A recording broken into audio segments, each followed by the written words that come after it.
شان مصطفیٰ کو اس لیے بیان کر رہا ہوں تاکہ ہمارے بچوں میں بھی مصطفیٰ کریم کی محبت اجاگر ہو جائے، اور جو ہمارے بڑے ہیں جن کے دلوں میں مصطفیٰ کریم کی شمع روشن ہے اور وہ اور مسیح اجاگر ہو جائے۔ ہم تو اس نبی کا کلمہ پڑھنے والے ہیں، اس نبی سے محبت کرنے والے ہیں، اس نبی کے نام پر اپنی ہر شے قربان کرنے کے لیے تیار۔ وہ نبی انگلی کا اشارہ فرمائے چاقی کے چار دو ٹکڑے ہو جاتا ہے، وہ نبی انگلی کا اشارہ فرمائے سورج پلٹ کر واپس آ جاتا ہے، وہ نبی انگلی کا اشارہ فرمائے سورج اپنے مقام پر رک جاتا ہے، وہ نبی اگر پیالے میں ہاتھ ڈالے تو اللہ تبارک و تعالیٰ مصطفیٰ کریم کی 5 انگلیوں سے 5 چشمے جاری کر دیتا ہے۔ ہم تو اس نبی کا کلمہ پڑھنے والے ہیں، ہم نے تو اس نبی کا کلمہ پڑھا، اس نبی کے شان اور عظمت کے لیے ہم اپنی جانوں کا نذرانہ پیش کرنے کے لیے تیار ہیں۔ وہ نبی جن کے بارے میں صحابہ کرام علیہ رضوان جن کی بارگاہ میں آئے، عرض کی یا رسول اللہ ہم نے کنواں کھودا ہے اور کنویں کا پانی کھارا نکلا، بہت ہی کھارا ہے،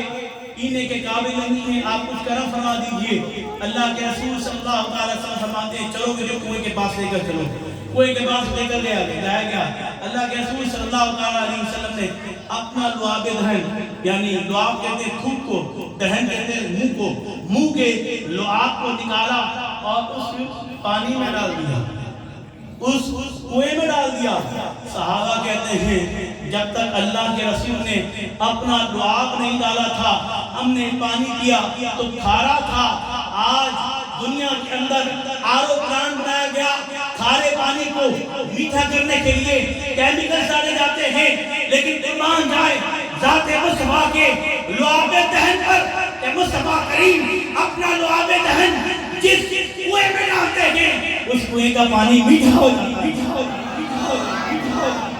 بس نصیر شاہ صاحب کے وہ اشعار، ظاہر سی بات ہے میں نے آپ کو وقت دیا تھا اور آگے بھی مجھے جانا ہے، اور گزشتہ 15 سالوں سے اس محفل میں میری حاضری لازمی ہوتی ہے، اور الحمدللہ گزشتہ 15 سالوں سے ہمارے فیضان بھائی بھی جانتے ہیں، ان کو میں نے پہلے ہی بتا دیا تھا کہ بھائی اس محفل میں شرکت ہماری لازمی ہوتی ہے، کیونکہ 15 سالوں سے صاحب محفل ہمیں لازمی انوائٹ کرتے ہیں، بلکہ انہوں نے تو ہمیں انویٹیشن ایسا دیا ہے کہ تا قیامت تک کے ہو، تا حیات، مطلب جب تک آپ زندہ ہیں آپ کو محفل میں آنا ہے، انہوں نے ایسی بات کر دی۔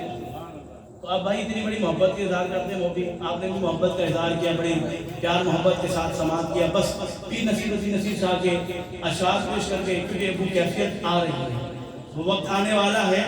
کہ جس کی آمد کی وجہ سے ساری کائنات بنی ہے۔ پیر نصیر شاہ فرماتے ہیں کہ راستے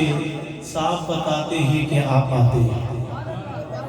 انتظامیہ نے محفل کو سجایا، عارف بھائی نے اور دیگر احباب نے محفل کو سجایا ہے، آپ اس محفل میں آئے ہیں، آپ تمام احباب کے لیے یہ شعر پیش کر رہا ہوں کہ راستے صاف بتاتے ہیں کہ آپ آتے ہیں، عاشق عاشق عاشق عاشق عاشق عاشق محفل کو سجاتے ہیں کہ آپ آتے ہیں، اور ان کی آمد کے پیامی ہیں صبا کے جھونکے، ان کی آمد کے پیامی ہیں صبا کے جھونکے، پھول شاخوں کو ہلاتے ہیں کہ آپ آتے ہیں، اور چاند تاروں میں نصیب آج بڑی ہلچل ہے، اللہ جانے ربیع الاول کا چاند کا نظر آتا ہے، سنیوں کے چہروں میں ہلچل مچ جاتی ہے، دلوں میں ہلچل مچ جاتی ہے، گھروں کو سجا لیتے ہیں، مسجدوں کو سجا لیتے ہیں، بازاروں کو سجا لیتے ہیں، اپنے دلوں کو بھی سجا لیتے ہیں۔ کیوں سجاتے ہو؟ کیوں سجاتے ہو؟ اس لیے سجاتے ہیں کہ ہمارا یہ عقیدہ ہے جو عشق اور محبت کے ساتھ محفل سجاتا ہے، مصطفیٰ کریم اس محفل میں خود ہی تشریف لے آتے ہیں کہ چاند تاروں میں نصیب آج بڑی ہلچل ہے۔ اللہ جانے آخری مصرع سن کے کس کے دل میں ہلچل مچ جائے، سینے کا زور لگا کر ہاتھوں کو بلند کر کے سبحان اللہ کہہ دے کہ چاند تاروں میں نصیب آج بڑی ہلچل ہے، چاند تاروں میں نصیب آج بڑی ہلچل ہے، آثار یہ بتا بتاتے ہیں کہ آپ آتے ہیں، آثار یہ بتاتے ہیں، میں سینے کا زور لگا کر ہاتھوں کو بلند کر کے، آثار یہ بتاتے ہیں کہ آپ آتے ہیں، آثار یہ بتاتے ہیں کہ آپ آتے ہیں، آثار یہ بتاتے ہیں کہ آپ آتے ہیں، آپ آتے ہیں، آپ آتے ہیں، یہ آئی گئے منکی سے میری شرط لگی تھی ابھی ابھی، بس میں تصورات میں محفل سکی تھی ابھی ابھی، اور جبریل امین پوچھتے ہیں فرشتوں سے، جبریل امین پوچھتے ہیں فرشتوں سے کہ کس کے لب پر، کہ کس کے لب پر، کہ کس کے لب پر نعت نبی تھی ابھی ابھی، کس کے لب پر، کس کے لب پر، کس کے لب پر، کس کے لب پر نعت نبی تھی ابھی ابھی، بھئی ایک مرتبہ کہہ دو سبحان اللہ، ایک اور مرتبہ کہہ دو سبحان اللہ، لگا کر ہاتھوں کو بلند کر کے کہہ دو سبحان اللہ۔ آخری درس، پہلا درس، آپ الحمدللہ اس محفل میں شریک ہوئے اور ابھی ہمارے پاس بہت وقت ہے، صبح صادق کا وقت ابھی دور ہے، تو آپ نے کیا کرنا ہے، آپ اپنے گھر میں جانا، گھر میں جانے کے بعد صبح صادق کا وقت جب قریب آ جائے تو گھر کے سارے افراد کو اٹھا لینا، ایسا نہیں کہ پوری رات اور سوتے رہ جانا، تھوڑا آرام کر لینا، لیکن صبح شادی کا وقت جب سحری کا وقت آ جائے تو گھر والوں کو اٹھا لینا، بچوں کو بھی اٹھا لینا، اپنے گھر کی عورتوں کو بھی اٹھا لینا، اپنی بیٹی، اپنی بہو، اپنے بیٹے، اپنے بچوں، اپنی بہنوں، سب کو اٹھا لینا۔ بھائی کیا ہوا؟ کیونکہ حضور کی آمد ہو رہی ہے، وہ وقت، وہ لمحہ آنے والا ہے کہ جس وقت اللہ کے رسول کی پیدائش کا وقت تھا، وہ لمحہ آنے والا ہے، تو بھئی کیا کریں؟ کہا سب مل کر مصطفیٰ پہ درود پڑھا۔ بھئی میں نہیں کہتا کہ زیادہ پڑھیں، بس اتنا ہی پڑھ لیں کہ ہر بندہ 100 مرتبہ درود پڑھ لیں۔ بھئی ایک گھر میں اگر 5 افراد ہیں تو ایک ہی لمحے میں کتنے درود ہو گئے؟ 500 مرتبہ۔ گھر میں اگر 10 افراد ہیں تو کتنی مرتبہ ہو گئے؟ 1000 مرتبہ۔ اگر گھر میں 20 افراد ہیں تو کتنی مرتبہ ہو گئے؟ 2000 مرتبہ۔ کتنے؟ اور وہ درود پاک کا نذرانہ حضور کی بارگاہ میں پیش کر رہے ہیں۔ خدا کی قسم آپ کی زندگی کا اثاثہ ہے یہ درود۔ قیامت کے دن جب لوائے ہم رسول اللہ کی بارگاہ میں پہنچیں گے نا تو اللہ کے رسول فرمائیں گے یہی وہ لوگ ہیں جو مجھ پر درود و سلام پڑھتے تھے۔ پہچان جائیں گے کہ یہی وہ ہیں جو درود و سلام پڑھا کرتے تھے۔ تو آپ نے اپنے گھر میں درود کا اہتمام کرنا۔ اچھا بھئی ہم تو کیونکہ مادہ پرست بھی ہو گئے اور ہمیں شوق بھی ہے کہ 2 کا 4 4 کا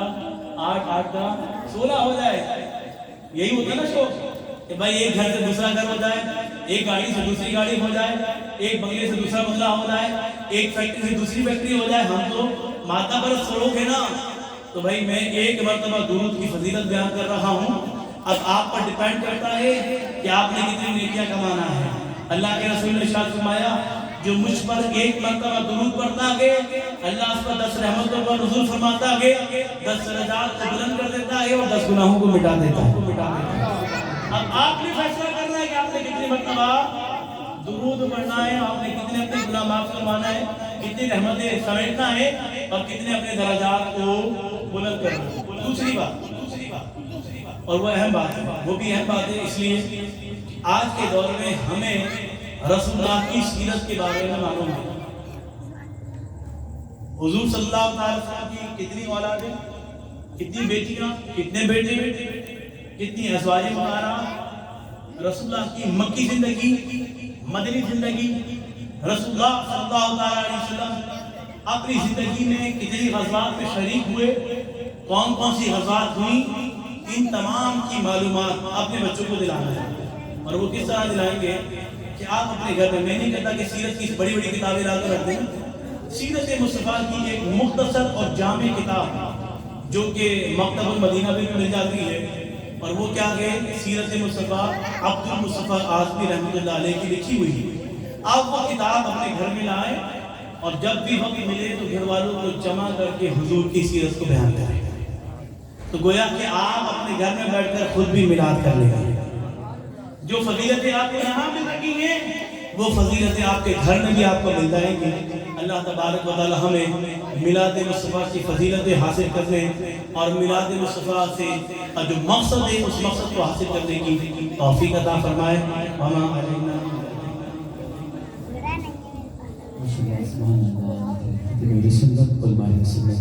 علامہ مولانا عطر میاں قادری رضائی ضیائی القادر عالیہ اپنے عقیدت محبت فرما رہے تھے کہ صبح دیوالی ہوئی بڑھتا ہے آنا نور کا. سبحان اللہ. میرے اعلیٰ حضرت امام سنت الشاہ امام رضا خان فاضل رہبری کی